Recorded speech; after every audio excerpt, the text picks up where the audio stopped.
ጤና ይስጥልን ክቡራን ተመልካቾቻችን፣ ከትንሿ ብዕር የዕለቱን ዜና ይዘን ቀርበናል። በቅድሚያ አበይት ነጥቦችን እንሆ። ታላቁም የኢትዮጵያ ህዳሴ ግድብ በታችኛው ተፋሰስ ሀገሮች ላይ ምንም ተጽዕኖ አያመጣም። ዶክተር ናዲር ኑረዲን በካይሮ ዩኒቨርሲቲም የውሃ ሀብት ኃላፊም። ያልተጠበቀም ያውም ካይሮ ከተማ ላይ ምሁሩም ከአልሲሲ በቅርብ ርቀት ሆነው እውነቱን አፍርጠዋል። ዝርዝሩን ነግራቸዋለን።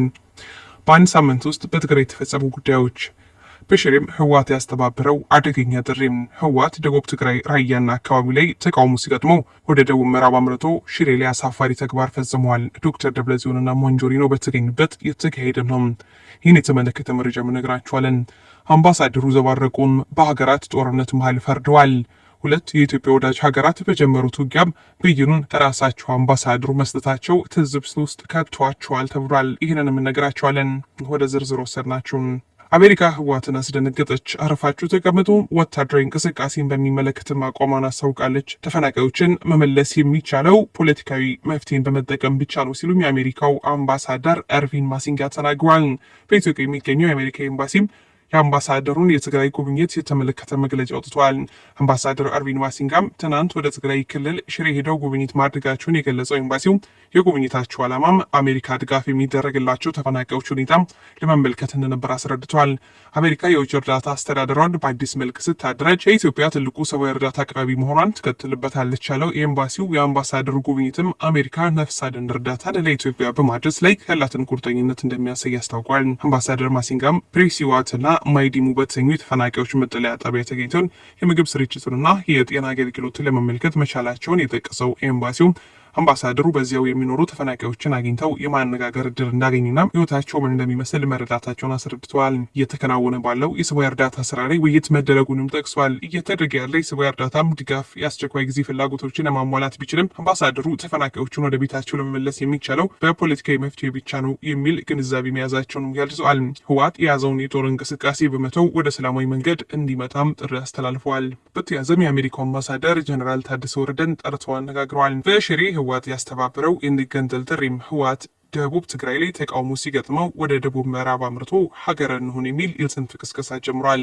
በአንድ ሳምንት ውስጥ በትግራይ የተፈጸሙ ሁለት ጉዳዮች። ደቡባዊ ዞን ደብረጽዮን የሚመራው ቡድን ድርሽ እንዳይልባቸው ከፍተኛ ተቃውሟቸውን በሰልፍ ጭምር በመግለጽ ህወሓትን በይፋም መቃወማቸው ይታወሳል። በራያና አካባቢውም በሰሜን ምዕራብ ዞን ሽሬ ከተማ ደግሞ የደብረጽዮንና የፈትለወርቅ ገብረ እግዚአብሔር ህወሓት ቡድን ከሰሞኑ ባካሄዱት ተከታታይ ስብሰባም የኔን የመከፋፈል አጀንዳም ይቀበላል ብሎም ከኢትዮጵያም እንገንጠለው ብሎም በመሰብሰብ ያዘጋጀውን ፎርም እንዲሞሉ አድርጓል ብለውናል። ከስፍራው መረጃ ያደረሱን ምናልባትም ከቡድኑ ፍላጎት በተቃራኒ ቆመ ቡድን በቡድኑ ይጠቃል ያሉ ሲሆን ህወሓት ከፓርቲነት ከተሰረዘ በኋላ በህዝቡ ተቀባይነት እንዳያጣም እየታገለ መሆኑን ተናግረዋል። ይህንን በማስመልከት ነው እስከ መገንጠል የሚደርሱ ጽንፈኛ ሀሳቦችን በመያዝ የህዝቡን ስሜት ለመቀስቀስ እየሞከረም ያለው ብለውናል መረጃ ያደረሱን። ተከታይ መረጃችን የግብፁ ምሁር የሀገራቸውን ፖለቲከኞች አሳፈሩም።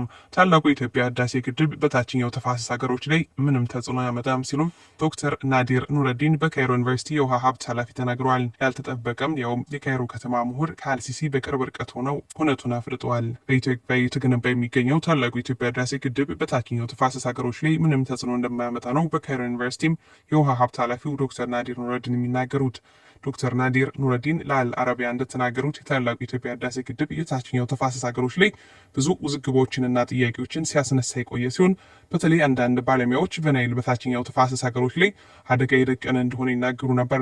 በኢትዮጵያ ግድብ ዙሪያ የነበረው አስቸጋሪ ጊዜ ማብቃቱንና የግድቡ ዙሪያ ያሉ ስጋቶች የደበዘዙ መምጣታቸውን የግብጽ ባለሙያዎች አረጋግጠዋል ያሉት ዶክተር ናዲር በሚቀጥሉት ዓመታት ወደ ግብጽና ሱዳን የሚፈሰው የውሃ መጠን እንደሚጨምር ተናግረዋል። ዶክተር ናዲር ኑረዲን እንደሚናገሩት ኢትዮጵያም ሆነች የትኛውም ዓለም አቀፍ የሳይንስ ባለሙያም በታላቁ የኢትዮጵያ ህዳሴ ግድብ ላይ የደህንነት ስጋት ወይም የማከማቻ አቅሙን እንደሚጎዳም ጉለቶችን እንዳሉ ማልገለጽ። ክቡራን ተመልካቾች ለሰዓቱ ያዝናቸው መረጃዎች በዚሁ አበቁ። በሌሎች መረጃዎች ዳግም እስከምንመለስ በያለንበት ቸር ያሰማን። ሰላም ለሀገራችን፣ ሰላም ለዓለማችን። ኢትዮጵያችን ለዘላለም ትኑር።